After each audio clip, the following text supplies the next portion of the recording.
Bom, boa tarde a todos. Começamos mais uma palestra do nosso ciclo de palestras dos seminários, né, do PPG-BMC Unirio. Né? Hoje contamos com a ilustre presença do professor Daniel Pedradessi, né, que gentilmente aceitou nosso convite. Ele é graduado em Ciências Biológicas pela Santa Úrsula, fez o mestrado e doutorado em Biologia Celular e Molecular pelo IOC, na Fiocruz, fez um pós-doutorado no Laboratório de Neurogênese, né, do Instituto de Biofísica da UFRJ, né, trabalhando com fatores de transcrição, modelos de degeneração retiniana, expressão gênica, entre 2010 e 2013, e atualmente ele é pesquisador do Laboratório de Biologia Estrutural do IOC, né, na Fiocruz, onde desenvolve projetos na área de toxoplasmose, focando no impacto dessa infecção no desenvolvimento embrionário de roedores e no sistema nervoso central. E na palestra de hoje ele vai, pelo menos pelo título, vai falar um pouquinho mais também sobre o SARS-CoV-2, né, e infecção com SARS-CoV-2 e hoje, né, a pandemia e a situação que vivemos, que por um lado abre algumas oportunidades de estar fazendo esses eventos online, mas também nos impõe diversas dificuldades, né? Enfim, Daniel, é um grande prazer tê-lo aqui. Obrigado pelo aceite. Você tem a palavra. Obrigado. Bom, pessoal, obrigado aí pelo convite. Já tinha falado informalmente aqui. Fiquei bem animado de poder apresentar e discutir aqui com vocês. E preparei aqui algumas coisas sobre o que a gente está fazendo há alguns anos, outras coisas mais recentes, né? Principalmente a questão aí da Covid-19, do SARS-CoV-2. Enfim, estou bem animado também, não só por poder apresentar, mas também por poder interagir com os grupos da Unirio, poder fazer novas pontes. Eu sou animado assim, para colaborações e, enfim, eu vou botar aqui a apresentação e eu combinei com o Pablo que se por um acaso eu começar a me estender aqui, ele vai me dar um toque. Bom, beleza. Fica à vontade para se estender. Tá, beleza. Vou ficar de olho aqui no celular, tá tranquilo. Bom, pessoal, então é isso. Eu vou falar um pouco sobre a infecção por toxoplasma e SARS-CoV-2. Em relação à infecção por toxoplasma, é uma coisa que é um interesse de um pouco mais tempo. Tem outros projetos, algumas coisas eu não consegui, infelizmente, colocar aqui na apresentação, porque eu tentei fazer uma coisa mais comum, essa questão da barreira hematoencefálica e a neuroinflamação e a neuroinvasividade. Então, eu queria começar ao contrário. Eu acho legal assim, poder falar um pouco sobre as pessoas que trabalham comigo. Hoje em dia, a gente está com um grupo bem grande de alunos, alguns de IC que não estão podendo ir no laboratório desde fevereiro do ano passado, né, março, e alguns alunos de pós que ficaram interrompidos aí, acho que vocês também devem estar na mesma situação. E alguns colaboradores do IOC, alguns do UFRJ, alguns de fora, e aos poucos, assim, eu vou explicar um pouco a participação de cada um deles. Então, eu queria começar com um agradecimento, e também botei aqui meu e-mail, mas, assim, hoje em dia, todo mundo tem acesso aí ao Facebook, e-mail, Lattes e tal, então, assim, que resolvi começar dessa maneira para agradecer aos alunos, essa equipe que eu tenho, que pauta toda a obra, enfim, estamos juntos. Bom, então, eu vou falar um pouquinho sobre a barreira hematoencefálica, que é uma estrutura importante para o sistema nervoso central. Todo mundo sabe que as principais estruturas do sistema nervoso central são o encéfalo e a medula espinhal, composta por alguns tipos celulares principais, neurônios, astrócitos, oligodendrócitos, entre outros. Daniel, desculpa te interromper. Eu tô percebendo que tem alguma questão no seu áudio. O seu áudio ficou meio metálico. Não sei se... Peraí, então, calma aí. Vou trocar de... Como é que eu troco isso? Isso começou a acontecer agora.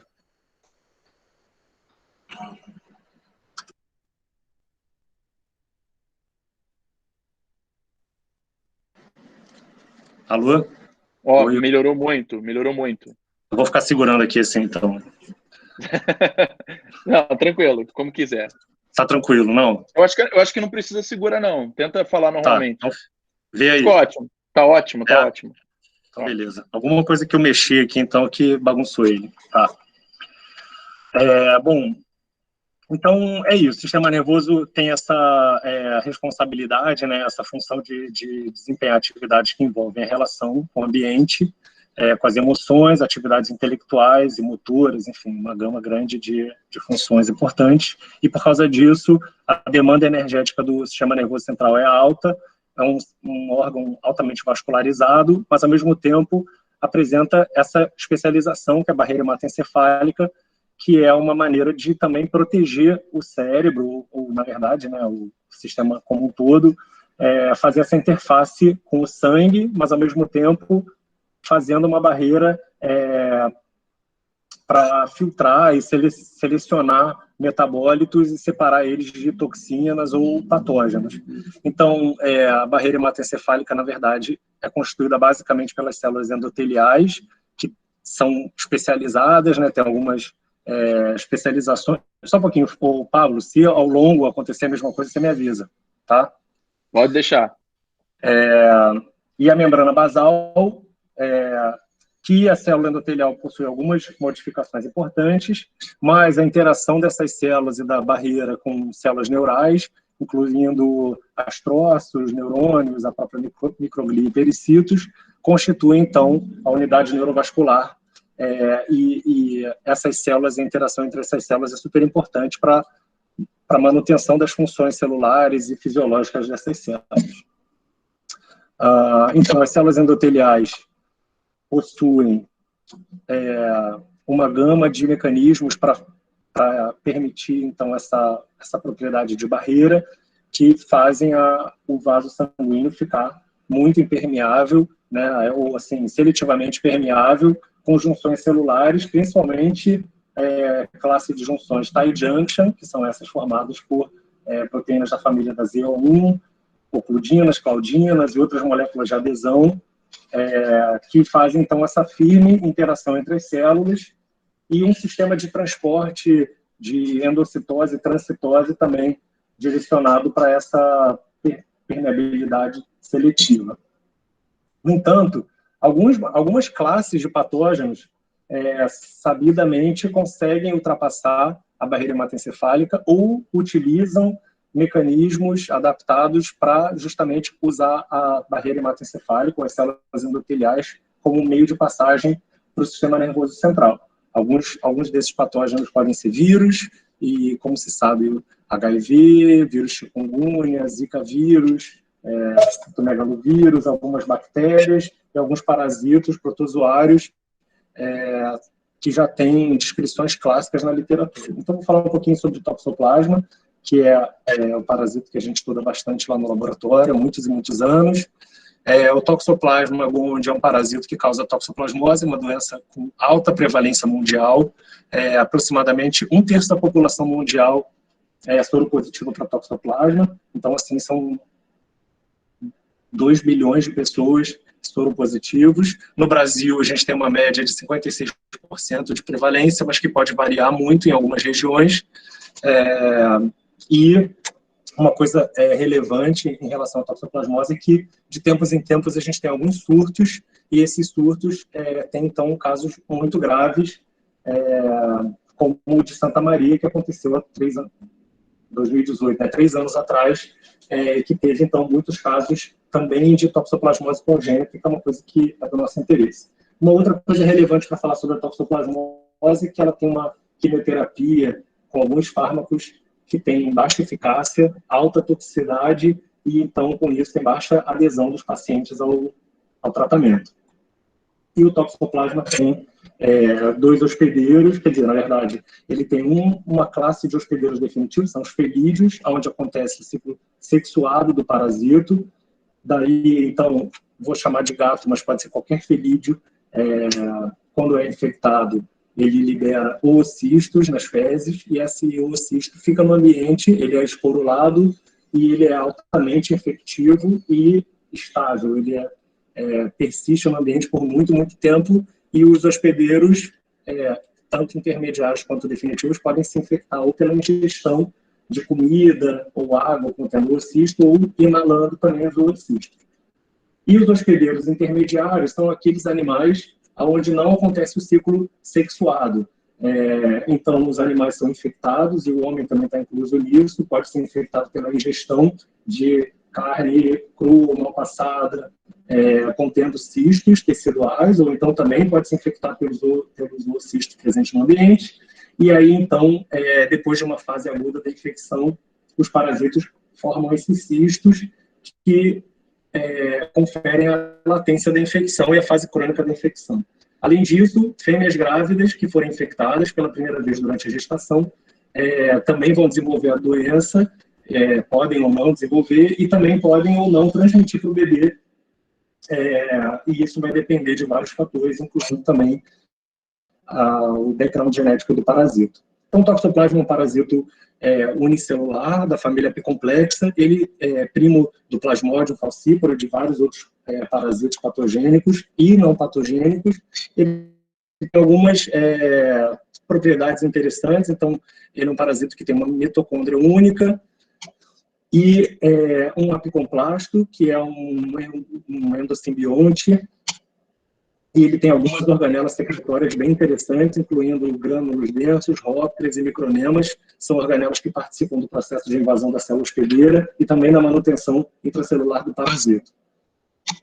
Um complexo membranário interno, uma camada de microtúbulos subpediculares e um conoide, que é uma estrutura também importante para a invasão da célula hospedeira. Então, o toxoplasma faz uma interação inicial com a célula e tem um processo muito bem regulado de invasão, que tem participação de proteínas secretadas por aquelas organelas que eu falei.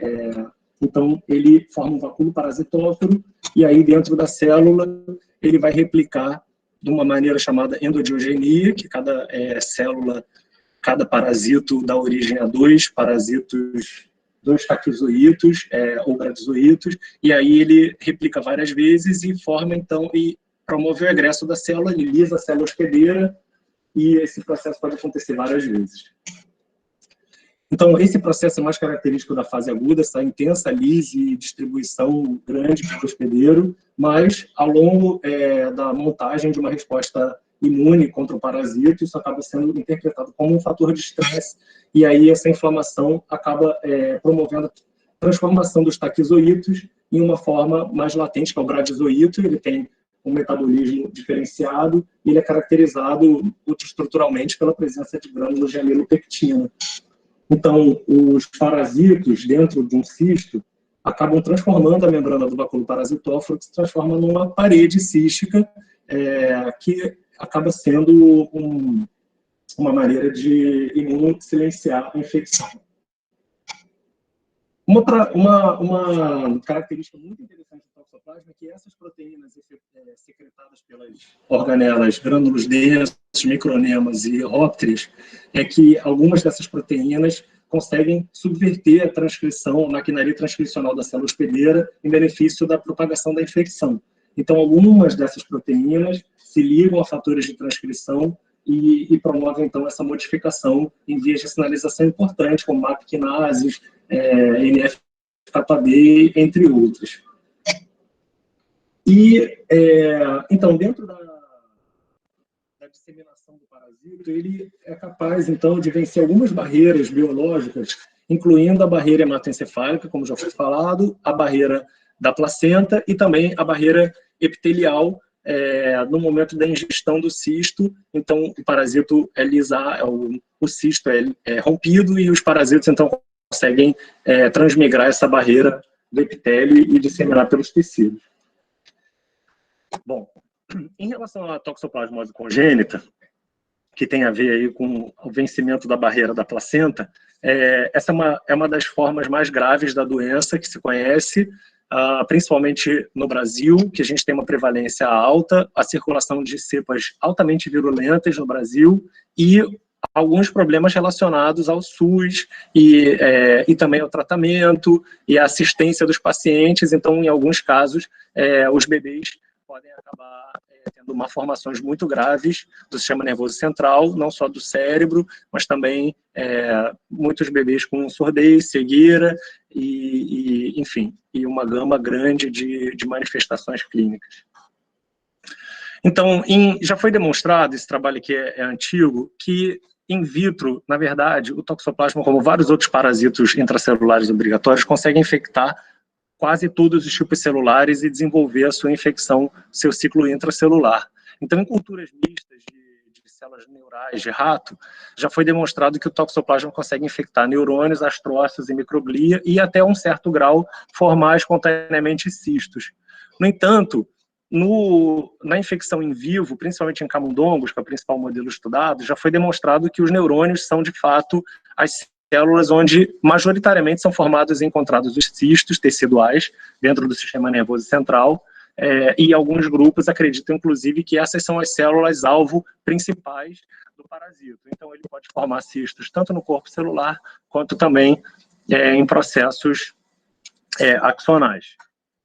E uma outra característica bem interessante do toxoplasma é que ele tem uma enzima ortóloga da tirosina hidroxilase, e ele consegue, então, alterar a síntese de dopamina e a produção de dopamina em células hospedeiras. Então, no caso de células mononucleares e células dendríticas inflamatórias, já foi demonstrado que esse aumento de produção de dopamina da célula hospedeira acaba favorecendo um fenótipo hipermigratório das células. Então, isso acaba sendo benéfico para a disseminação entre o corpo do hospedeiro mamífero. Mas também, por ser um neurotransmissor, acredita-se que esse aumento de dopamina pode estar envolvido também com várias alterações que já foram descritas na neuroquímica dos hospedeiros infectados com toxoplasma. Então, um teste comportamental clássico da toxoplasmose é esse paradigma da atração fatal, que camundongos ou roedores, que normalmente têm aversão ao odor da urina de gatos, quando estão infectados com toxoplasma, perdem esse medo e começam a ter, na verdade, uma predileção por esse cheiro de urina de gato, e aí o que se acredita é que favoreceria, então, de que esses roedores seriam predados por um hospedeiro definitivo. Mas, assim, a gama de estudos comportamentais e alterações cognitivas em relação à toxoplasmose é gigante. Então, eu vou falar rapidamente sobre 3 tópicos de assuntos que a gente está interessado no laboratório. A primeira, que foi, na verdade, uma das primeiras coisas que a gente conseguiu publicar, depois que eu estabeleci meu grupo lá na Fiocruz, foi em relação à microcirculação cerebral. Então, a gente queria saber isso. A infecção adquirida por toxoplasma teria algum efeito na microvasculatura do cérebro? E a pergunta surgiu porque o que se acreditava, e isso tem mudado um pouco, é que a infecção adquirida de animais adultos, até de humanos adultos, não é tão grave quanto a infecção congênita. E o que a gente já tinha algumas indicações, mas a gente queria saber até que ponto isso era realmente observável. E aí, a questão é que a microcirculação, e as disfunções microvasculares são muito relevantes para a fisiopatologia do cérebro. Então, já foi demonstrado que reduções na perfusão cerebral pode resultar em danos e microisquemias ou isquemias permanentes que podem levar a danos cognitivos, e que as alterações na microcirculação e no fluxo sanguíneo podem ser relacionados a alterações neurológicas, sendo a causa ou um fator adjuvante para o desenvolvimento dessas alterações. Então, a gente usou um modelo de infecção de camundongos, fez algumas análises.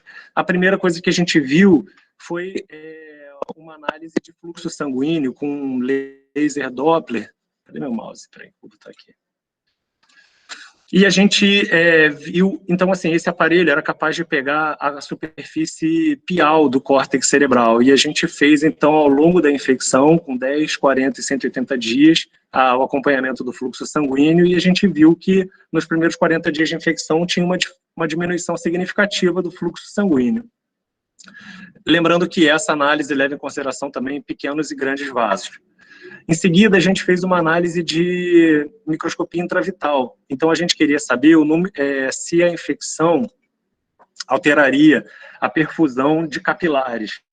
Então, a gente injetou os animais com corante fluorescente, com dextranfits, e a gente consegue ver aqui os capilares sendo perfundidos, a gente consegue ver, não sei se vocês conseguem, as hemácias passando aqui pelos capilares, e a gente quantifica o número de capilares espontaneamente perfundidos, e o que a gente viu com a infecção é que tem uma rarefação capilar importante. Então, a gente consegue, como eu falei, quantificar o número desses capilares perfundidos, e a gente viu que esse é um fenômeno que foi, ao longo de toda a infecção, até 6 meses de infecção, essa diminuição no número de capilares.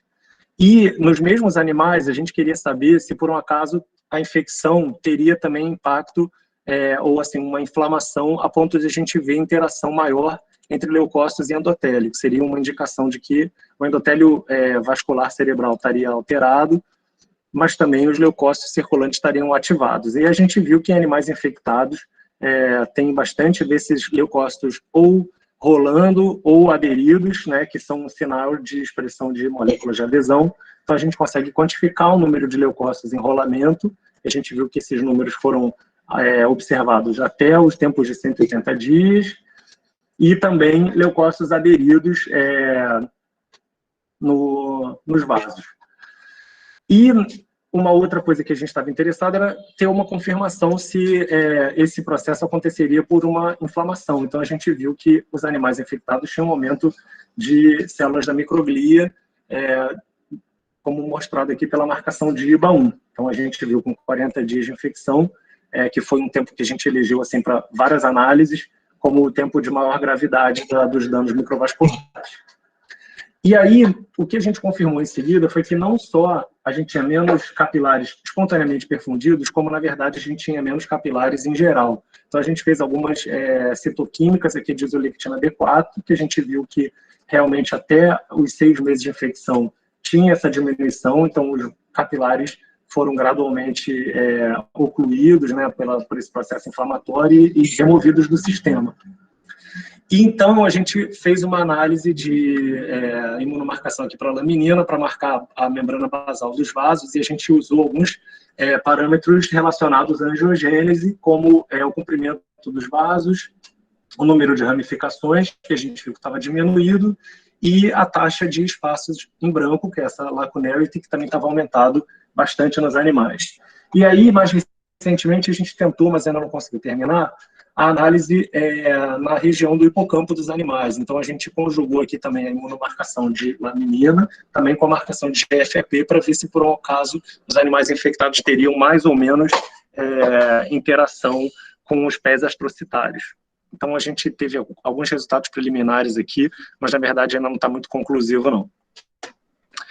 E uma coisa que a gente observou foi que, justamente, fazendo esse ensaio de azul de Evans, que a gente injeta um corante na veia caudal, e em animais saudáveis, supostamente, não deveria ter extravasamento para o cérebro, né, para o parênquima cerebral, porque, então, o corante não atravessaria a barreira hematoencefálica.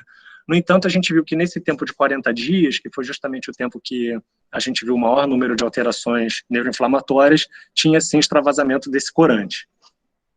Então, a gente também tentou dar um pouco de continuidade, fazer algumas análises de expressão de Claudina 5 nos animais infectados e de VEGF, que também o fato dele estar aumentado é mais um indicativo de dano na barreira e problemas assim na vascularização.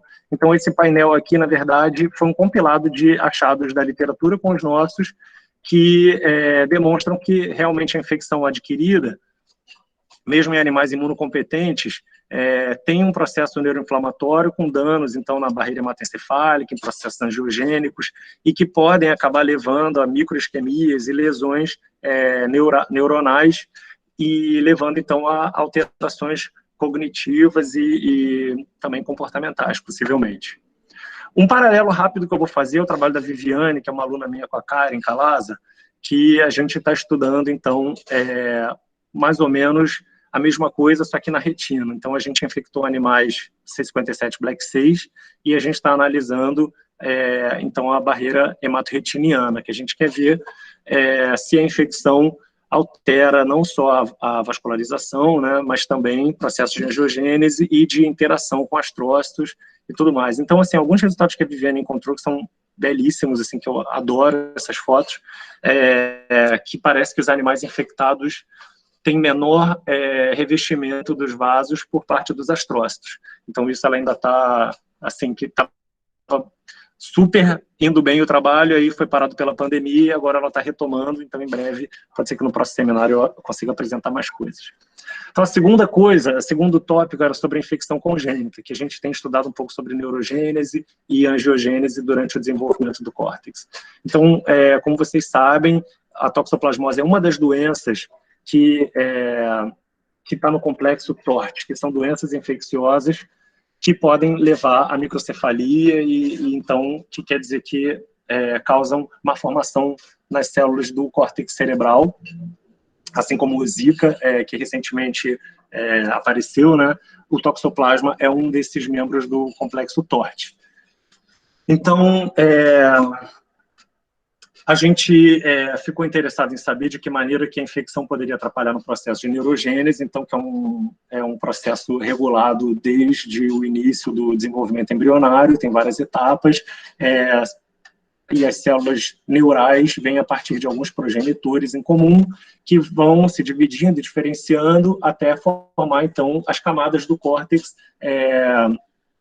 da maneira como a gente conhece. O que acontece é que algumas doenças, ou genéticas, ou infecciosas, ou intoxicações, que a gente chama de agentes teratogênicos, ou então doenças genéticas, podem afetar, de alguma maneira, ou a proliferação dos progenitores neurais, ou induzir a morte, ou a migração dessas células, e acabar gerando essas alterações na formação do córtex. Em relação à toxoplasmose congênita, já foi demonstrado em humanos taquizoítos, que são as formas de replicação rápida da doença no cérebro de embriões, mas também já foi demonstrado bradizoítos, ou seja, cistos teciduais. Então, o parasita é capaz de vencer não só a placenta, a barreira da placenta, mas também a barreira hematoencefálica do embrião. E alguns estudos in vitro já demonstraram que, utilizando cepas altamente virulentas, como algumas cepas chinesas, o parasita é capaz de promover morte celular dos progenitores neurais pela via do estresse de retículo endoplasmático. Então, no Brasil, a toxoplasmose congênita é super prevalente, como eu já falei, a maioria dos bebês acaba tendo algum comprometimento neurológico, na verdade, do sistema nervoso, ou ocular, ou auditivo, e aqui, como eu já tinha dito, então a gente usou um modelo de neurosferas, que a Luísa tem feito esse trabalho aí desde do mestrado dela, usando neurosferas de progenitores neurais do córtex de camundongo, e que ela faz a infecção in vitro, e algumas coisas que a gente observou foi danos na proliferação dessas células ao longo da infecção, que acaba reduzindo a celularidade da cultura. Daniel, desculpa, Daniel, nos últimos 15 segundos seu áudio ficou bem ruim, picotado. Vou ficar assim, ó. Melhorou? Não, piorou. Não. Agora melhorou. Eu acho que pode ser minha conexão, talvez. Pode ser a conexão do seu microfone, ele ficou bem picotado. Tem acontecido de vez em quando, mas é por 2 segundos, aí tudo bem, mas agora ficou... Se ficar direto, eu tiro e tento com o microfone do computador, mas nos seminários meus alunos sempre reclamam que isso acontece também, cara. Agora tá normal. Vamos ver. Beleza. Então, aí a Luísa fez alguns ensaios de pegar as neurosferas, infectadas ou não, aderir numa lamina. Daniel, piorou de novo. E agora? Tirei o microfone. Agora tá maravilhoso. Mas tá dando eco aí ou não? Fala de novo. Não, tá dando eco. Não? Então, beleza. Bom. Então, a Luísa aderiu a essas neurosferas e foi acompanhando ao longo do tempo. E uma das coisas que a gente observou foi que a área migrada... Desculpa mais uma vez, mas realmente continua bem ruim. Tá dando... Você começa a falar e é como se tivesse um mau contato. Quando você começa... Calma aí, eu vou então... Vamos fazer um negócio? Eu vou entrar pelo... se quiser... o áudio pelo celular e...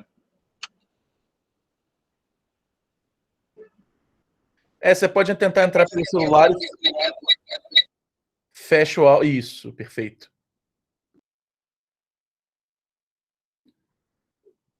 Ainda está sem áudio celular. Tem razão. Agora sim, eu acho que de repente vale a pena você voltar no slide anterior. Tá, beleza. Então, a Luísa analisou a proliferação desses progenitores, viu que a infecção reduziu o nível de células em algum estágio da mitose, né, que ela analisou por Ki67, e isso acabou resultando numa celularidade diminuída. E em seguida, o que ela fez foi pegar então as neurosferas, infectadas ou não, por 24 horas, aderir numa plaquinha e ir acompanhando ao longo do tempo e fotografando. Então, o que a gente conseguiu ver foi que ao longo de 5 dias de migração, as neurosferas ocuparam uma área menor, ou seja, uma indicação de que elas migraram menos, mas também a gente viu uma migração aberrante e que a Luísa acabou vendo que, na verdade, essa migração foi prejudicada mais em células nestina positivas. Então, eu vou passar um pouco mais rápido aqui, porque eu já estou meio apertado de tempo. A gente fez algumas análises de neurogênese, então o que a gente viu aqui foi o seguinte, que as culturas não infectadas apresentavam mais neurônios, né, do que ao longo do tempo, né, gradualmente foi tendo mais, e que as culturas infectadas não conseguiram produzir mais neurônio.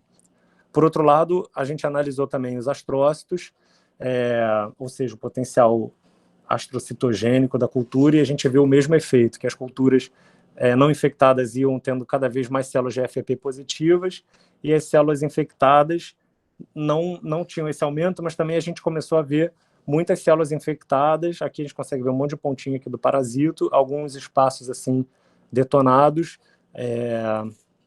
enfim. Então, em resumo, a gente viu um monte de aberração, a gente também usou algumas outras células de neuroblastoma, e a Luísa fez algumas análises de neuritogênese. E uma outra coisa interessante que a gente está tentando fazer é reproduzir, isso aqui é um caso clínico do Fernandes Figueira, que que eu consegui assim, ter a oportunidade de acompanhar, que a gente consegue ver aqui alterações muito severas no desenvolvimento do cérebro desse bebê. E aí, então, a gente começou um trabalho lá no Senabio da UFRJ de acompanhar também em camundongos congenitamente infectados, que a gente viu que aparentemente esses bebês têm não só problemas no cérebro, mas o tamanho corporal reduzido, o peso dos bebês e uma diminuição da taxa de proliferação dos progenitores neurais que ficam aqui na zona subventricular. Então, isso a gente ainda está meio tentando fechar. Mas aí vem a parte mais relacionada assim, à parte da biologia vascular, que a gente se juntou com a professora Joyce Stipurski, lá da UFRJ, para entender um pouco o seguinte, esse processo angiogênico que está alterado, né, e toda a coisa da microvasculatura que a gente viu na infecção adquirida, será que também isso acontece na infecção congênita?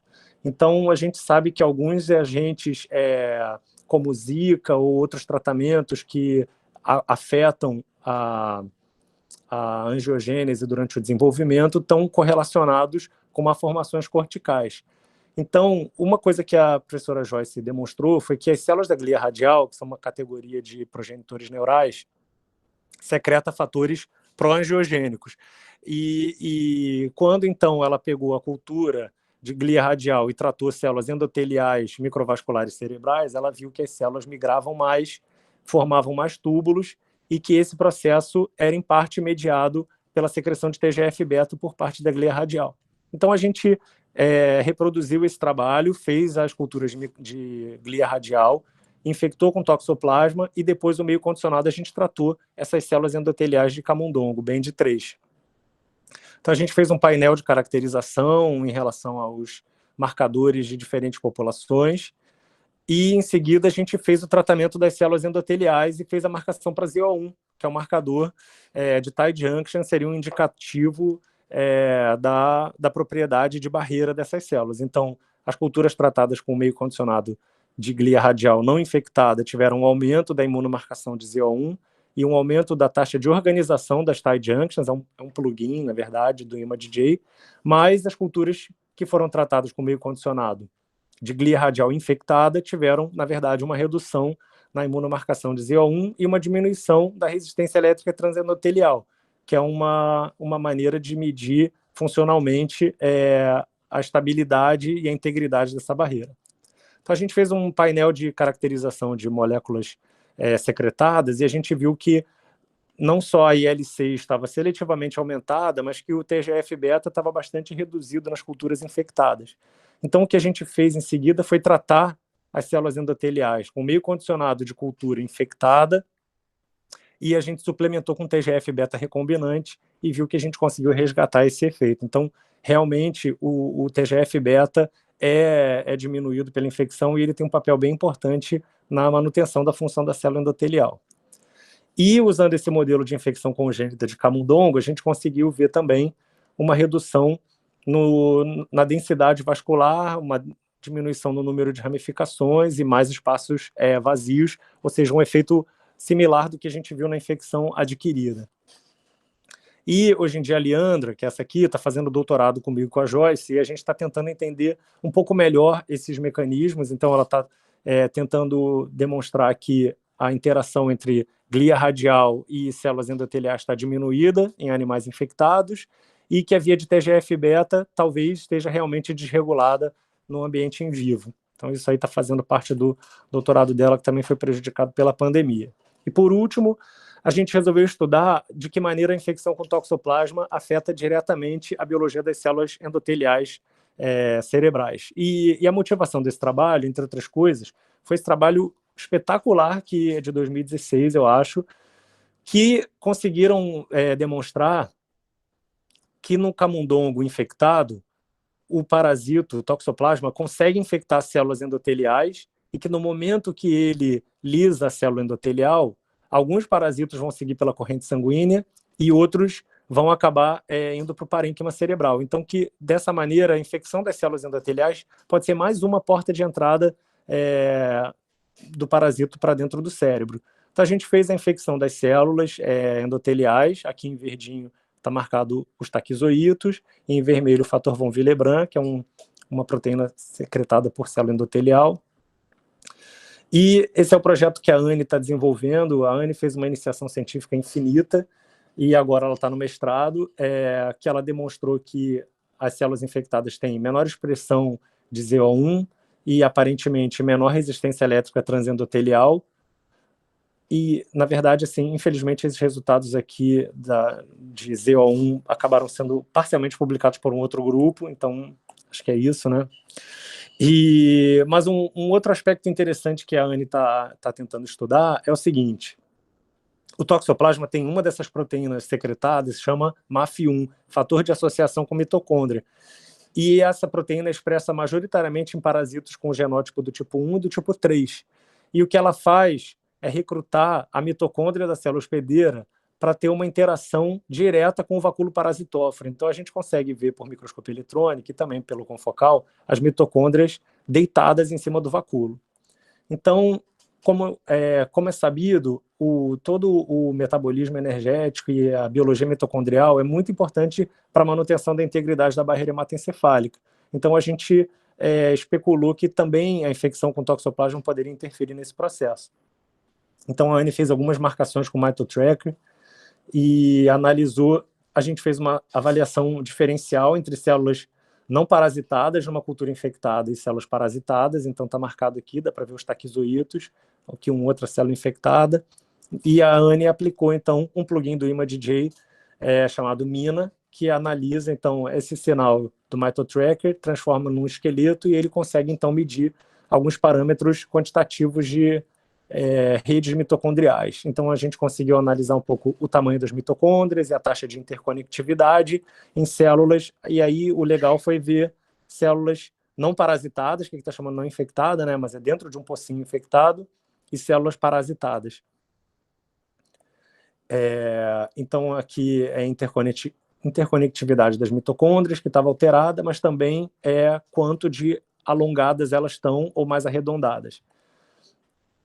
E uma coisa que a gente começou, mas também não conseguiu ainda terminar, estou trazendo algumas coisas meio preliminares, é analisar a expressão dos genes envolvidos com fusão e fissão mitocondrial, com uma tentativa de explicar de que maneira o parasito pode afetar esses processos e se isso está relacionado ou não com o genótipo do parasito, uma vez que eles expressam ou não o fator de associação à mitocôndria. Então, o que a gente viu é que a CP649, que na verdade não expressa os fatores, o fator MAF1 em grande quantidade, tem algum certo efeito aqui nas proteínas, nos genes relacionados à fusão e fissão, mas que a cepa RH, que é a cepa do tipo 1, e ela tem uma virulência maior, tem um efeito oposto. Então, isso aí é cenas do próximo capítulo. E uma outra coisa que a gente iniciou, mas foi interrompido também pela pandemia, pela Ingrid, que é uma aluna de graduação, é a expressão de caveolina, que é uma proteína envolvida com a transcitose de células endoteliais, e o que já foi descrito em alguns modelos é que em processos neuroinflamatórios, a caveolina pode ser, na verdade, aumentada e aumentar também, então, a permeabilidade da barreira hematoencefálica. Então, aqui, a Ingrid também fez uma quantificação diferencial entre células parasitadas, que estão marcadas aqui o parasita em vermelho, e as células não parasitadas, e ela viu que a intensidade de fluorescência das células parasitadas, tanto pela CP649 quanto pela CPRH, era aumentada em relação às não parasitadas ou das culturas não infectadas. Então, isso também é mais uma coisa que vai rolar. Tá?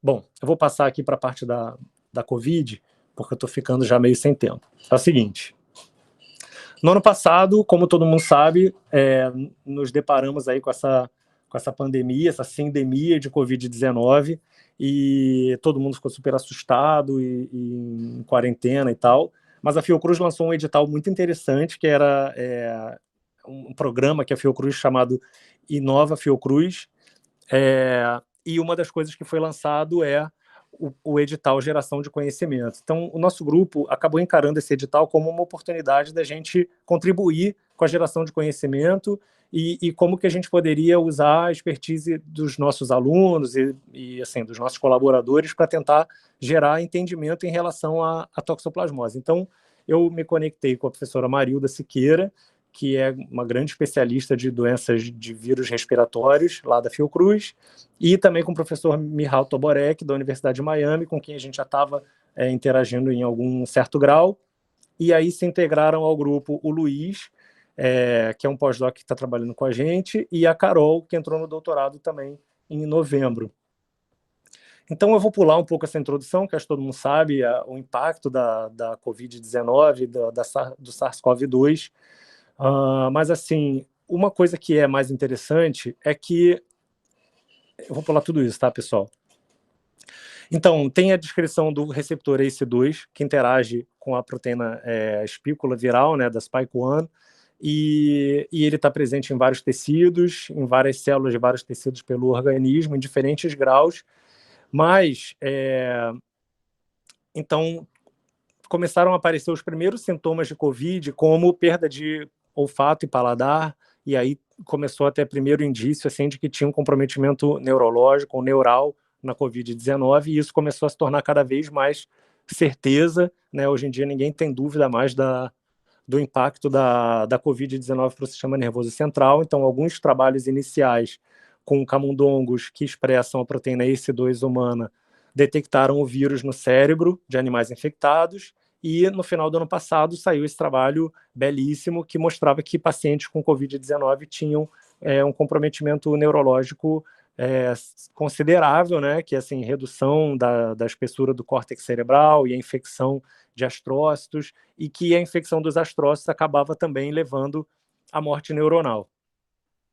Em relação à barreira hematoencefálica, foi feito um trabalho com uma cultura 3D em microfluídica de células endoteliais, células endoteliais microvasculares cerebrais, que eu vou chamar agora sempre de HBMEC, que eles fizeram essa cultura e trataram a cultura com a proteína Spike1 recombinante. E só a proteína Spike1 já foi capaz de interromper a marcação de ZO1, ou seja, atrapalhar ali as tight junctions e também aumentar a permeabilidade dessas células, já mostrando que a proteína Spike1 é capaz de bagunçar a barreira hematoencefálica. Também recentemente saiu um trabalho mostrando que a injeção, se você injetar a proteína Spike1 em camundongos, também ela vai conseguir ultrapassar a barreira hematoencefálica. Então, a gente estava tentando entender um pouco, quando a gente se propôs a fazer esse projeto, na verdade, de uma maneira bem despretensiosa, a gente queria tentar entender um pouco de que maneira o vírus ultrapassaria a barreira e como que isso poderia acabar levando a esses efeitos neurológicos que já foram descritos. Então, o primeiro passo que a gente quis foi tentar entender um pouco como que seria a interação entre o SARS-CoV-2 e as células endoteliais cerebrais. Mas, na verdade, alguns trabalhos já diziam ou indicavam que as células endoteliais cerebrais expressavam baixos níveis de ACE2 em comparação com células epiteliais.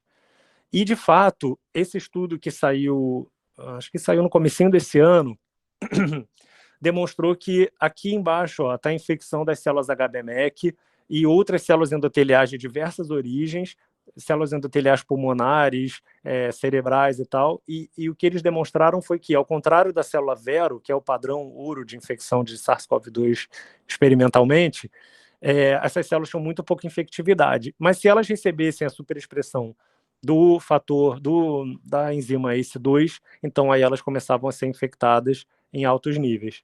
Então a gente apostou mesmo assim, foi em frente, e aí fez a infecção da HBMEC com alguns MOIs diferentes, vimos o mesmo resultado, que em comparação com a célula Vero, a infecção era muito baixa. Quer dizer, na realidade, o que esse resultado demonstra é o número de cópias de vírus no sobrenadante.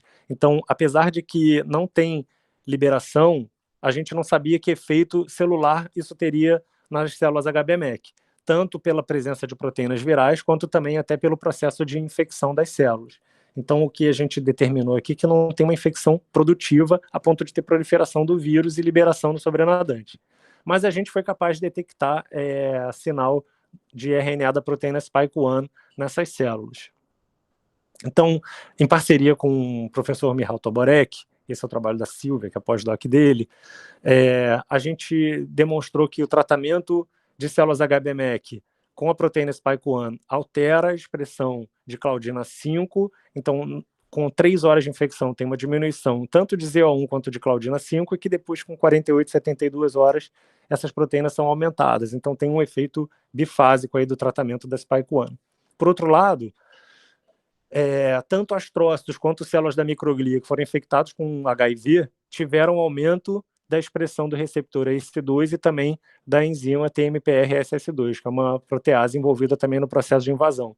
Então, é possível que uma co-infecção com HIV possa ser um fator de aumento da permissividade, da infectividade dessas células pelo SARS-CoV-2.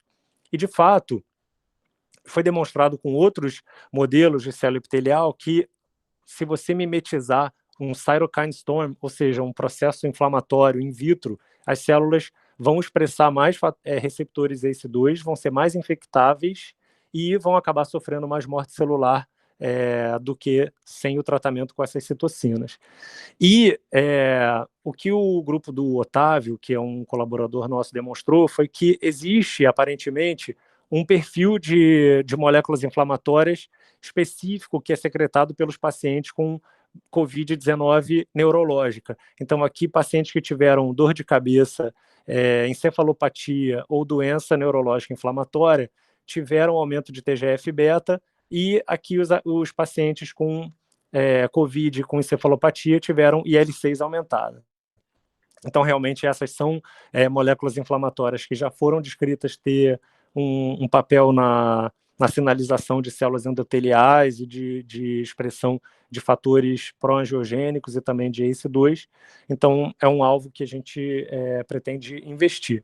Mas aí, a gente tinha, então, as culturas de HBMEC e a gente foi procurar o vírus dentro da célula com 72 horas. E a gente não conseguiu encontrar até agora, mas a gente observou que as mitocôndrias das células infectadas aparentemente estavam aumentadas de tamanho e em menor quantidade.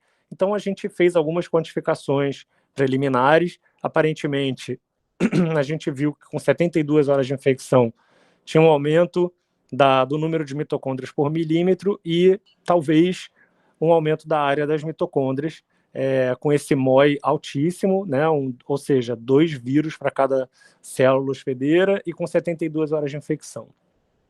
E a gente está trabalhando com outro modelo de infecção mais branda, com o MOI 0.01 e o MOI 0.1, com 24 horas, e a gente viu que essa proteína envolvida com a fissão mitocondrial estava aumentada. Daí, agora, a gente está interessado também em expandir aquelas análises de mitocôndrias das células, então a gente fez uma marcação com esse anticorpo anti-TOM 20, e o que a gente viu é que células tratadas com o vírus inativado pelo calor aparentemente têm mitocôndrias mais alongadas, e assim, a gente não conseguiu ainda quantificar por nenhum plugin, mas assim, é uma indicação que eu quis trazer aqui para vocês, uma coisa nova do que a gente está fazendo. Mas as células endoteliais, a HBMEC, que foram infectadas mesmo, tiveram aqui um colapso grande das mitocôndrias e bem drástico, né? Então, aparentemente, o vírus tem sim um efeito importante aqui na biologia mitocondrial. A gente também fez alguns PCRs para as proteínas, né, para os genes relacionados à tight junction, então a ZO1 e a claudina 5 estão diminuídas aqui nas células infectadas com 24 horas, e as células que foram tratadas com o vírus inativado pelo calor aparentemente tiveram um aumento aqui de claudina 5 com 24 horas, o que mais ou menos lembra o resultado que a gente viu com o tratamento com a proteína Spike 1 recombinante. Essa aqui é uma repetição. E aí, uma coisa que a gente está interessado agora é em caracterizar melhor o perfil de imunolocalização da ZO1. Então, aqui a gente tem células Vero, que são nosso padrão de infecção. Aqui dá para ver direitinho as células infectadas, reveladas aqui em verde. Na célula Vero, já tem aparentemente um dano na imunolocalização de ZO1. Então, aqui nas células controle, a gente consegue ver a marcação bem linear e que na célula infectada fica interrompida, então de alguma maneira a infecção atrapalha também essa adesão das células, e a mesma coisa a gente observou aqui na infecção, que a gente vê menos marcação com ZO1 e aparentemente menos organizada também, como demonstrado aqui com esse plugin. E por último, eu acho que é um resultado meio assim preliminar também, que a gente analisou um gene relacionado à angiogênese e hipóxia, e a gente viu que as células infectadas apresentam maior expressão de HIF1-alfa, que seria também um indício de disfunção dessas células, que pode acabar apontando para alguma disfunção na função delas de barreira. Então, a gente está meio no começo, era uma área que a gente não tinha nenhuma experiência, nem com virologia, nem com toda essa questão de trabalhar em NB3, assim, um tipo de trabalho mais complicado, que foi facilitado pela colaboração que a gente tem com a professora Marilda, mas que mesmo assim está engatinhando, apesar da urgência, né, da premência, assim, da gente querer responder o que está acontecendo na Covid-19. Então, tem algumas questões que a gente está se perguntando, qual é o efeito do cytokine storm para integridade, né, para a biologia da barreira hematoencefálica e para a invasividade do sistema nervoso central, de que maneira as novas variantes, P1, P2, todas essas novas variantes que estão circulantes, que são talvez mais virulentas e mais agressivas, será que elas também são mais neurotrópicas? Em relação àquele experimento da infecção com HIV, será que existem comorbidades que podem, então, contribuir para essa maior neuroinvasão? E a pergunta que não quer calar é se, a longo prazo, essas sequelas neurológicas vão perdurar, e o que pode acontecer, então, com os pacientes. Então, acho que eu consegui fazer bem no tempo. Trouxe aqui uma frase da live da Maria Bethânia: queremos vacina, respeito, verdade, misericórdia para todos, para nossa família. Enquanto isso, a gente aguenta firme. Como eu falei, a gente tem apoio desse programa Inova Fiocruz. O programa PAPES, na verdade, se tornou Inova, e alguns outros financiamentos, FAPERJ, CNPq e tal. Então, é isso. Queria agradecer o convite de vocês, poder discutir um pouco, e estou aberto para conversa, colaborações, ideias. Eu vou tentar voltar, Pablo, para o meu computador. Vamos testar, tá? Calma aí. Bom. Não, tá ótimo. Eu queria, aproveitando, você deve estar me ouvindo, né, enquanto você está aí mudando, agradecer. Eu acho que não é tão crítico. Excelente palestra. Percebi que agora deu um óculos que você está trocando, mas tá bom.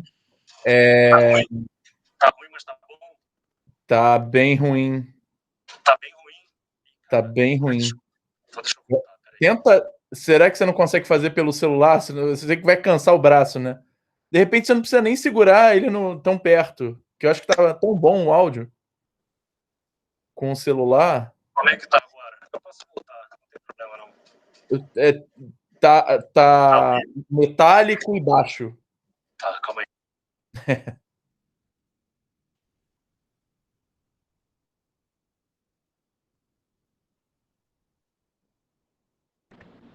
Pronto. Eu vou botar o celular aqui em cima. Ele ficou um pouquinho de nada mais baixo, mas já está bem melhor do que estava anteriormente. Então, Daniel, queria agradecer a palestra excelente, uma quantidade de dados muito grande, é muito bom ver um pesquisador jovem, né? A gente se identifica, né? Com tantos braços já se estabelecendo e estabelecendo. Então, parabéns. Né? Eu queria, então, abrir aqui para perguntas aqui do chat. Enquanto as perguntas não vêm no áudio no chat, eu queria só fazer um comentário, que na verdade você chegou a comentar, né, lá no início, quando eu estava fazendo a apresentação, que a Raquel perguntou se o Cameron está bem, e você até comentou, mas eu nem respondi. Bom, eu não sei se o Cassiano, que tem entrado em contato com o Cameron mais frequentemente, pode responder. Né? Ou a própria... Fala, Pablo. Eu posso responder. A Carmen pode responder. O Cameron Oi? está muito bem. O Cameron está ótimo, está muito bem. Quem está perguntando? Não, foi a Raquel. Raquel? Sim, está preocupada. Por que você está preocupada? É que ele saiu do Facebook. Ele sumiu do Facebook no início da pandemia e eu fiquei preocupada. Não, eu falei com ele ontem, ele é chefe do treinamento, eu sou tuta dele, estamos sempre em contato, está bastante animado, tá? Ótimo. Que bom. Muito bem. Você deve ter saído do Facebook porque você aborreceu com alguma coisa, talvez, não sei. Pois é. Raquel, de repente ele só bloqueou você, cara. Ficou bravo contigo. Mas que bom que ele tá bem. De repente, acho que ele só te bloqueou. Achei que foi pessoal, Raquel. Pode ser, né? Pode estar me bloqueando, né? Porque eu Olha só, pode ser.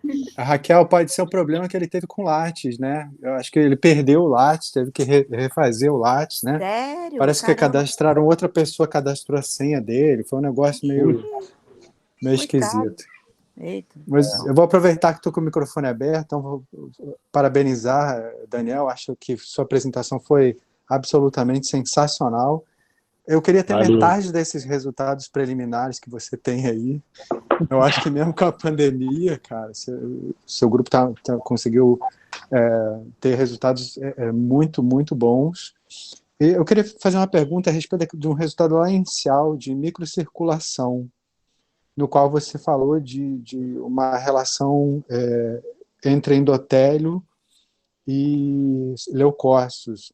Uhum. Nessa relação, quando o animal é infectado pelo parasita, ele tem alteração no número de leucócitos circulantes? Por que eu pergunto isso?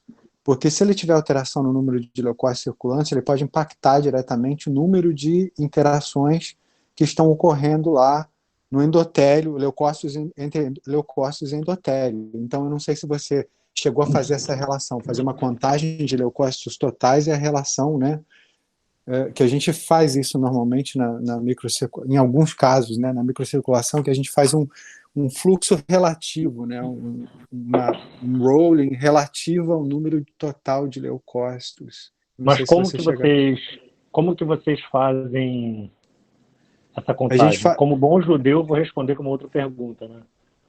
Não, o que acontece? Eu fiz isso quando eu estive lá na Alemanha um tempo, e a gente fazia, antes de iniciar o experimento, fazia uma contagem de células sanguíneas durante o estímulo, e depois do estímulo fazia outra contagem. Lá a gente tinha um equipamento que era tipo um mini citômetro, assim, que dava resultado em tempo real, mas você pode tirar o sangue e fazer a contagem em lâmina, né? Você pode preparar um esfregaço e fazer essa contagem, né, uma contagem câmara de esfregaço para contar o diferencial, mas uma Neubauer aí para contar o total de células, né, de leucócitos. Não, e a gente até estava com acesso, né, aberto ali do camundongo, porque estava com a seringa ali na veia, podia ter feito também uma gotinha, mas assim, não fizemos, mas também tem o seguinte, ele pode ter um número elevado ou reduzido de leucócitos e eles podem estar ativados ou não, e o endotélio pode estar também ativado ou não, né? Então Talvez valha mais a análise de selectinas e coisas assim do que... Outra questão interessante, que eu acho interessante quantificar, só que é um pouco mais tricky, né?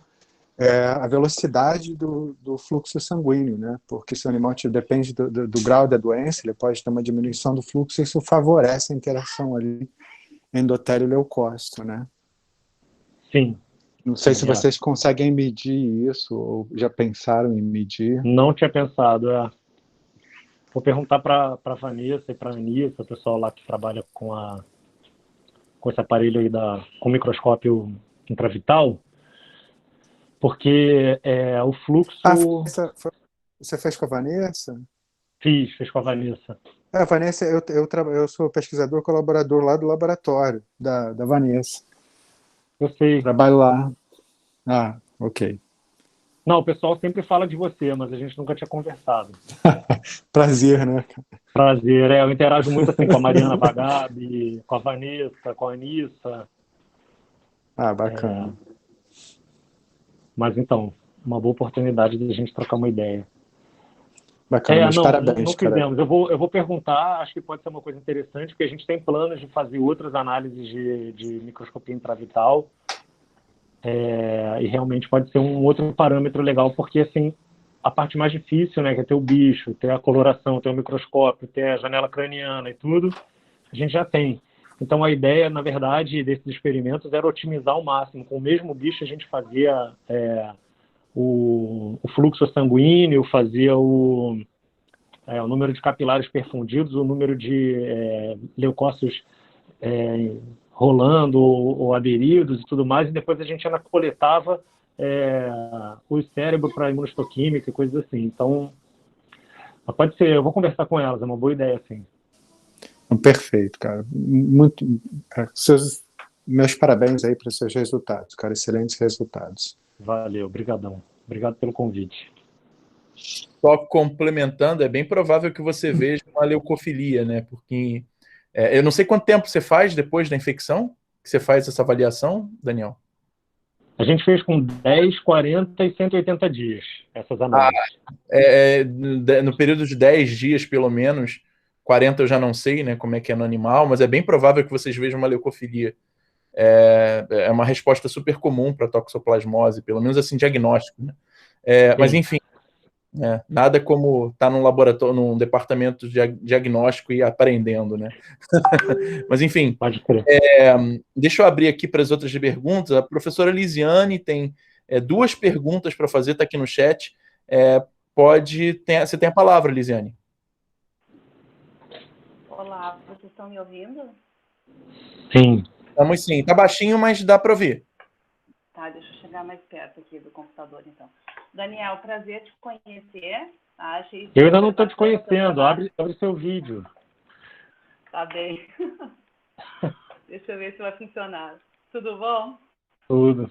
Olha, então, Daniel, eu achei super bacana o teu trabalho, tá? Realmente, assim, uma quantidade de dados bem impressionante e queria te parabenizar. E aí eu estava pensando, quando tu mencionaste várias alterações, por exemplo, nas mitocôndrias, e aí, o padrão de infecção em diferentes tipos celulares do sistema nervoso, e aí alterações assim que existem morfológicas em algumas proteínas, se eu não me engano, de fusão e fissão mitocondrial, é isso, né? Eu acho que tá. Está perguntando de tóxico ou de SARS-CoV-2? De tóxico, desculpe, de tóxico, tá? Eu fiquei pensando o seguinte, tu até chegaste a comentar que ele tem uma mitocôndria, é isso?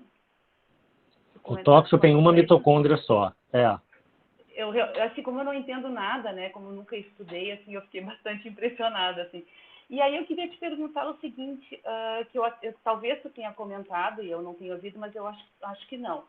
As minhas 2 perguntas eram sobre o metabolismo do toxoplasma, como é que é o metabolismo dele, porque eu fiquei pensando, poxa, ele só tem uma mitocôndria, esse acesso não é tão grande assim, mas digamos que uma mitocôndria seja suficiente para ele.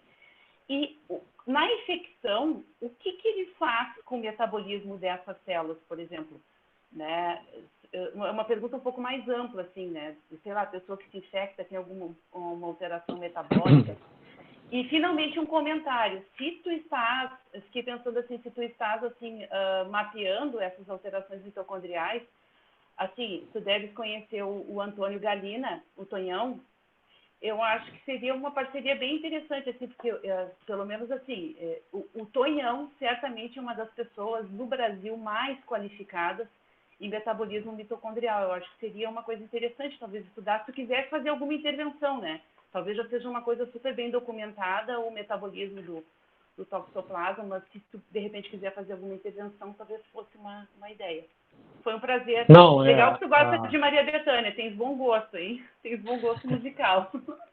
Obrigado. Meus filhos também escutam direto música brasileira.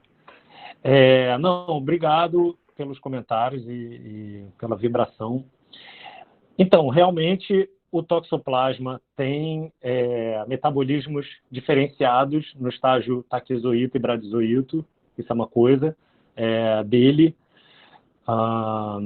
E, além disso, o que ele faz no metabolismo da célula hospedeira é uma das coisas que a gente está tentando descobrir. Tem muito poucos relatos, meus alunos estão aí, se alguém tiver alguma contribuição assim, mas pelo meu conhecimento geral desse tipo de análise, coisas que a gente está interessado em fazer sobre fusão e fissão mitocondrial enfim, metabolismo mesmo, são muito poucos trabalhos. Um desafio que a gente vai ter que fazer, e eu concordo assim, que o Tonhão realmente seria 10 de fazer, e sigo ele no Facebook, e, enfim, um desafio que a gente previu já, tanto nesse modelo de infecção de HB-MEC, quanto em modelo de células musculares, que é uma coisa que a gente está fazendo,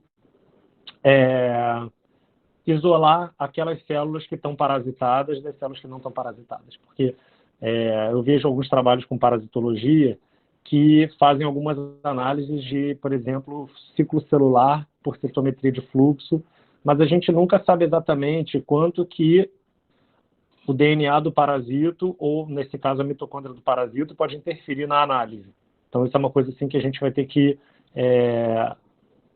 levar em consideração. Eu acho que não é impossível, acho que a gente vai, se chegar assim, nesse estágio. Eu gostaria de fazer um screening, como você falou, meio assim, molecular e bioquímico, primeiro, que a gente possa fazer dentro do laboratório, porque, pela minha experiência também, nem todos os laboratórios gostam de receber células infectadas.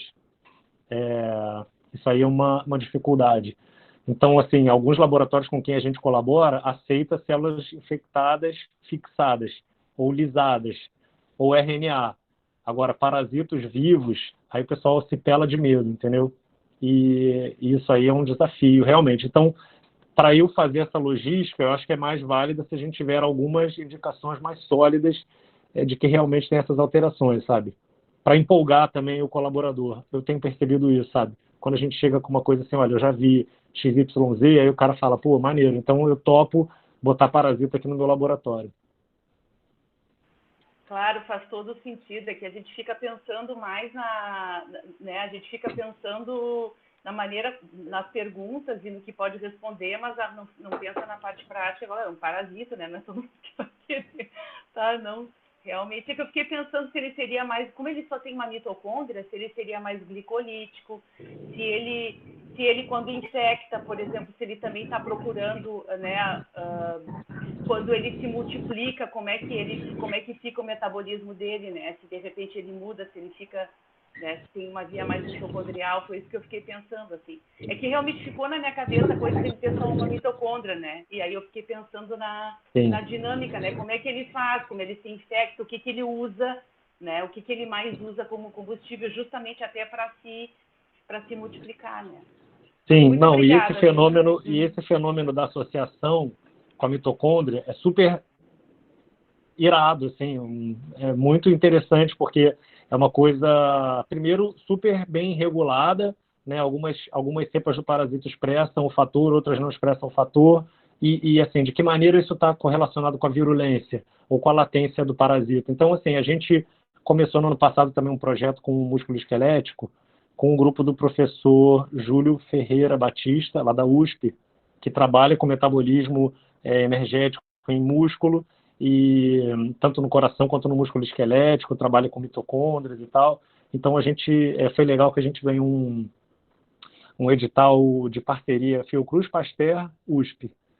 E então a gente convidou um professor do Pasteur da França, que trabalha com a parte de proteínas efeturas do toxoplasma, o Júlio, que trabalha com metabolismo e mitocôndria, e eu que trabalho meio que na interface entre esses dois. Então casou legal, a gente ganhou no meio da pandemia e estamos aí tentando batalhar para fazer os experimentos nas horas vagas, né? Porque está difícil.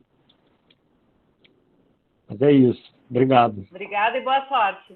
Tá? Valeu. Maravilha. Professora Carmen levantou a mão novamente. Oi, Daniel. Obrigada pela palestra.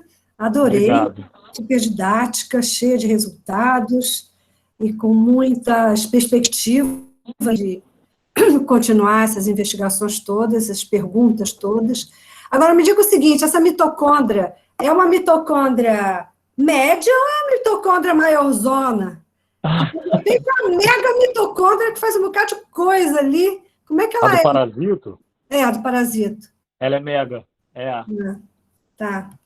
Ela Porque o espermatozoide é aquela única, né, mitocôndria ali, grande, que dá para ele ir nadando e fazer um bocado de gente aí, né? É verdade, Não, e você viu, o toxoplasma só tem uma e faz um estrago bonito também, né? Ele consegue direitinho fazer o serviço ATP dele. não lhe falta, né? ATP não lhe falta. Não, e é aquilo, se faltar também, ele provavelmente está pegando da célula hospedeira. Porque o que é interessante é que foi determinado esse fator de associação com mitocôndria, mas também já foi demonstrado em vários modelos de infecção que o retículo endoplasmático pode ser também recrutado para o vacúolo parasitóforo e o citoesqueleto de tubulina faz um arcabouço que ele fica totalmente remodelado em volta do vacúolo. Super interessante mesmo a infecção. Então ele fica tipo um ninho ali dentro da célula. Obrigada. Obrigado você. Maravilha. Não sei, acho que ninguém tem outras perguntas por enquanto, então minha vez, né? Como mediador, e uma quantidade incrível de resultados, Daniel, que eu já comentei, e assim, eu tenho uma possibilidade imensa de perguntas aqui, e eu separei 3, tá? Beleza. E a mitocôndria fez sucesso, mas eu queria te fazer uma pergunta que talvez tenha quase que uma sugestão, né? Você chegou a mostrar na parte dos dados de neurosfera, são neurosferas de camundongo, certo? Certo? Neurosferas que elas migravam mais, né? Ou pelo menos migravam de forma diferente quando estavam infectadas, né?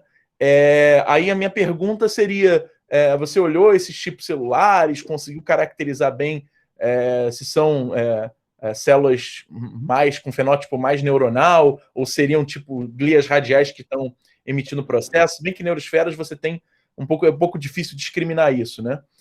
E dentro dessa história, você viu alterações mitocondriais nessa história? Porque o que eu estou falando, né? Para uma célula que está migrando, o metabolismo energético é fundamental. Então, talvez, se você juntasse as duas histórias que você já está olhando, né? Da migração das neurosferas com alterações em mitocôndrias destas células que estão migrando, talvez você visse alguma coisa. Não sei se você tem algo a falar sobre isso. Não. Então, eu comecei a introduzir essa temática da mitocôndria uns 2 anos atrás. Aí eu comecei devagar com a Anne, com esse projeto de células endoteliais. Depois eu seduzi a Paloma com as células musculares.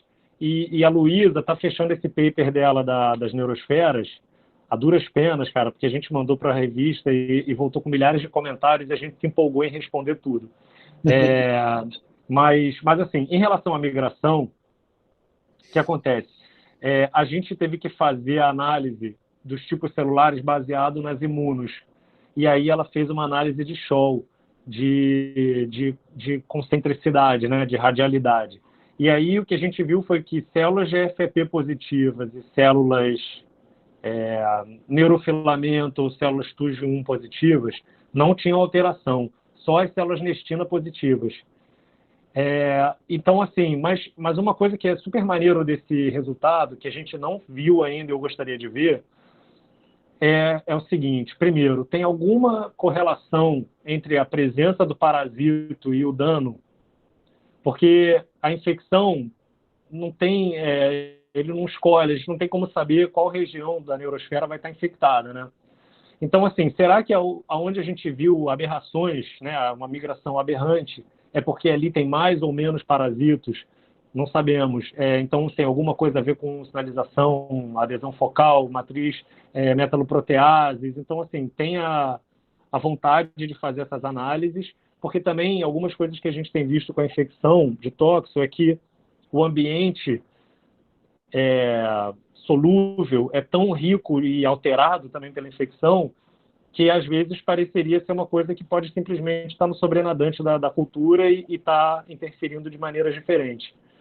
Então, realmente, assim, eu sei responder sobre as células, que a gente fez a análise pela nestina e tal, pelos marcadores, mas permanecem umas perguntas assim que eu gostaria de responder e vai ficar para depois, sabe? Não, bem legal. E a coisa da mitocôndria seria 10 também. Sim. Não sei, eu acho que de repente se você associar essas duas coisas, você seria feliz, né? Eu acho que você ia encontrar uma história legal ali, mecanismos até mais específicos, né?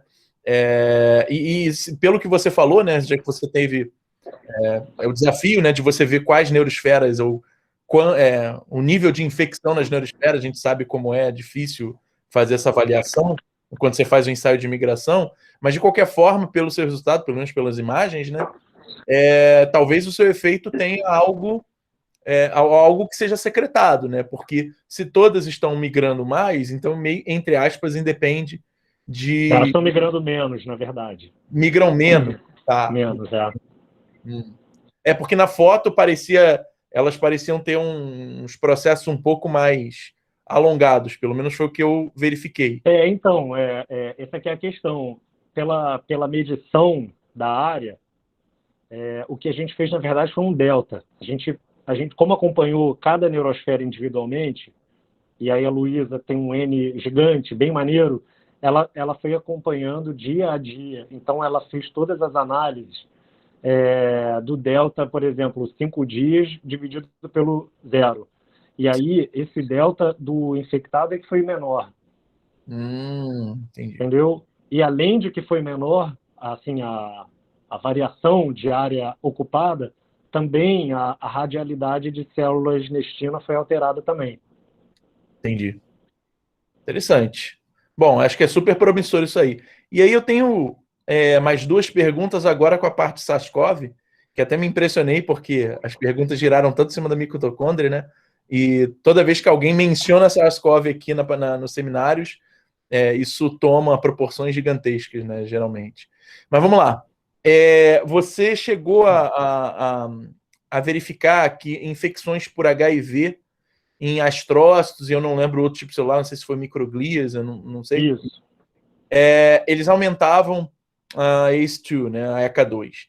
E o que você acha? Você acha que só o HIV ou outros tipos de infecção, ou indo mais além, né? Processos estressores, né?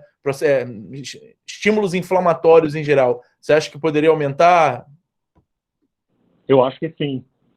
Eu acho que sim, e aquilo, em outros tipos celulares que foram tratados com citocinas, por exemplo, tiveram aumento de receptores e de infecção.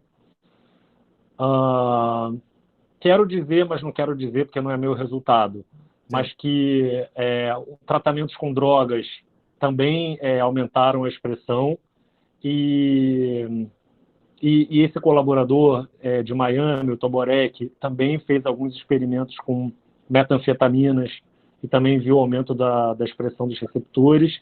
Então, e assim, no caso deles, agora que não tem acesso à infecção, mas que viram que o tratamento concomitante com metanfetamina e Spike-1 potencializaram os danos às propriedades de barreira das células endoteliais. Sim. Bem legal também. E, por último, né, você viu mitocôndrias alongadas, né, após a infecção com um vírus, né? Na verdade, foi com a Spike, agora você mostrou tanto... Com o morto pelo calor. O vírus inativado. O vírus inativado pelo calor. Né? E você viu se outros vírus inativados fariam a mesma coisa? Será que é simplesmente uma sinalização via Toll-like 3? Não sei responder. Porque, assim, a resposta de reconhecimento de padrão para vírus passa muito por Toll-like 3, né? Não necessariamente apenas Toll-like 3. Não sei se a professora Cléo está aqui, né? Ou vai comentar o pessoal da Imune. Não acabou. Mas, de qualquer forma... Pode falar, que chegou minha tropinha aqui, eu tenho 3. Normal. Chegando aqui. É isso mesmo. Mas, de qualquer forma, infecções com vírus, de uma forma geral, podem ativar o Toll-like 3, né? Então, será que é uma resposta de reconhecimento de padrão? E quase que é uma excelente pergunta. Mas assim que a gente teria que tentar fazer uma inibição seletiva, né? Ó, bota aí, ó. Que for. Gente, tem como tirar eles aqui? Obrigado. Ai. Tchau. Home office é isso mesmo. Pois é, cara. Eu consegui, o máximo que eu conseguia segurar eles na rua, mas adentraram aqui a nossa reunião. Participação especial que a Raquel está colocando aqui. Maravilha, fica como sugestão para você avaliar isso. Ativa um Zika aí e ver se tem efeito parecido. Temos mais uma pergunta da professora Mariana. Mas espera aí, Pablo, só uma pergunta sobre a sua pergunta. Diga. Você já viu esse efeito em mitocôndrias mediado por Toll-like? Em algum modelo? Eu não vi nada. E eu também não estudei isso. É por isso que eu estou perguntando. É algo que você pode dar uma olhada. Quer dizer, processos inflamatórios, de uma forma geral, vão afetar a mitocôndria, né? Vão produzir maior quantidade de espécies ativas de oxigênio, vão afetar o metabolismo mitocondrial. A minha pergunta é se vírus inativados, de uma forma geral, já não fariam isso, independentemente de ser o HIV. E aí, pelo menos aí que você quis passar com esse teu dado, é que, olha, se você tiver uma co-infecção, quer dizer, você fica super suscetível ao efeito SARS-CoV. Acho que essa é a ideia. E aí, não seria só apenas as co-infecções, né? Processos inflamatórios de uma forma geral, né? Outros tipos de vírus, enfim, que de repente nem são tão agressivos, mas podem gerar algum tipo de alteração e facilitaria, né, a ação do SARS-CoV. Acho que é nessa linha que você tentou sugerir, né? Então... exatamente, porque assim, a questão é que a gente, por exemplo, com toxoplasma, cara, não tem tempo ruim, entendeu? Você bota lá o toxoplasma, ele vai entrar na célula. Mas em relação ao SARS-CoV-2, ele tem essa maquinaria mais regulada e seguinte, a própria infecção, né, a própria Covid-19 é um processo inflamatório quase séptico, né? Então, Sim. assim, é uma quantidade de moléculas e mediadores inflamatórios muito generalizada.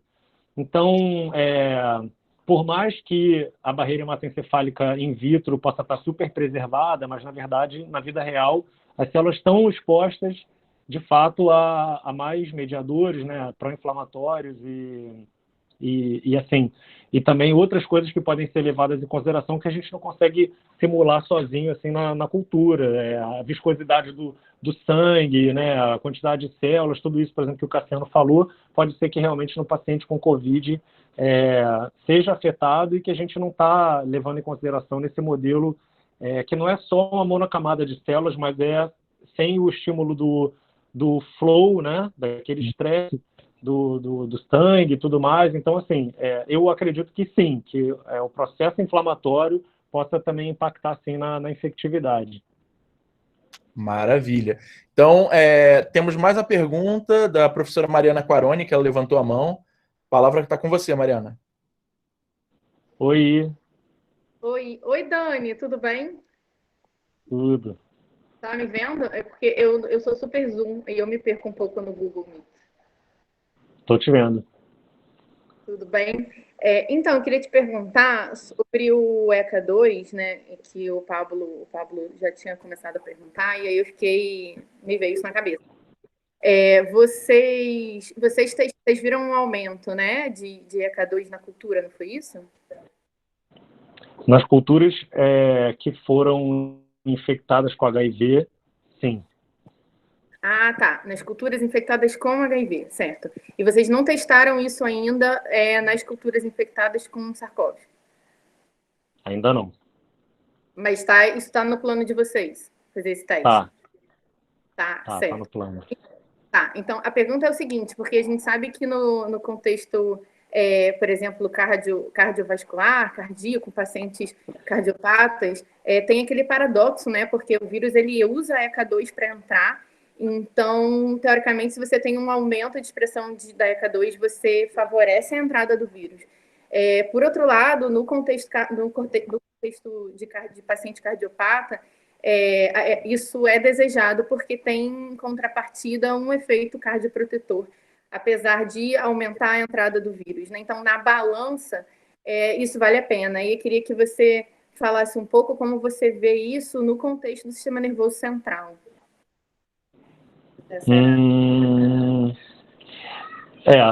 Não sei, realmente é uma incógnita, porque algumas dessas drogas são inclusive inibidores da via de ECA, né?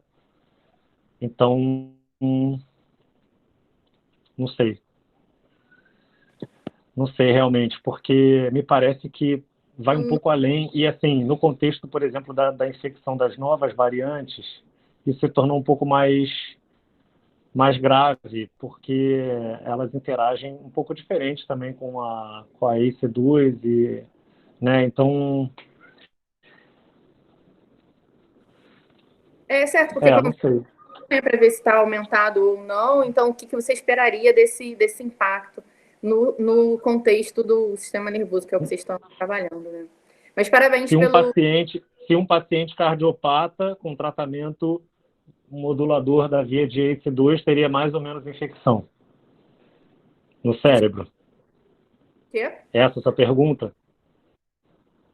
Não, a pergunta no paciente cardiopata, apesar do aumento da ECA2 favorecer a entrada de mais vírus, porque eles entram através desse receptor, né?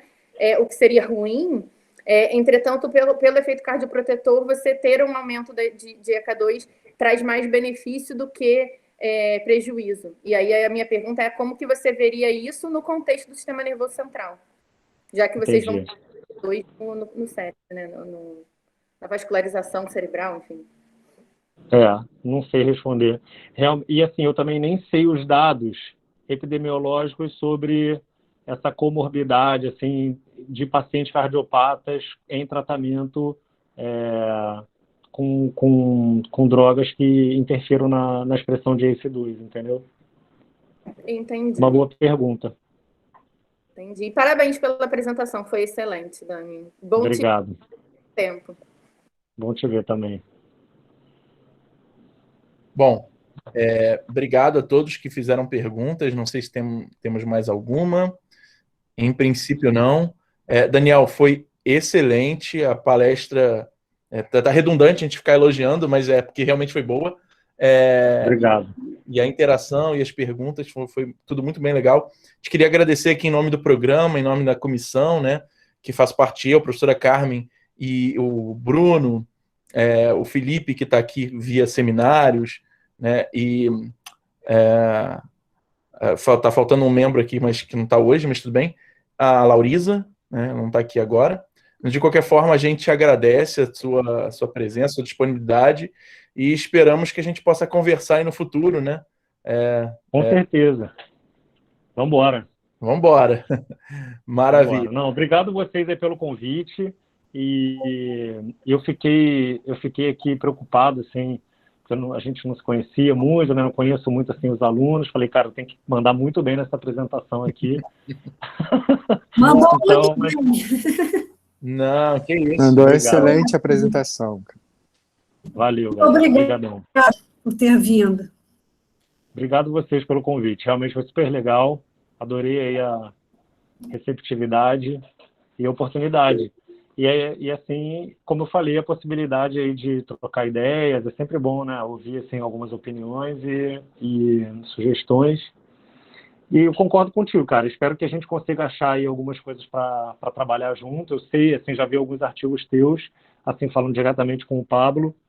Acho que tem algumas coisas que seriam legais da gente tentar interagir. Conversar. Exatamente. Muito legal. Vamos manter o contato.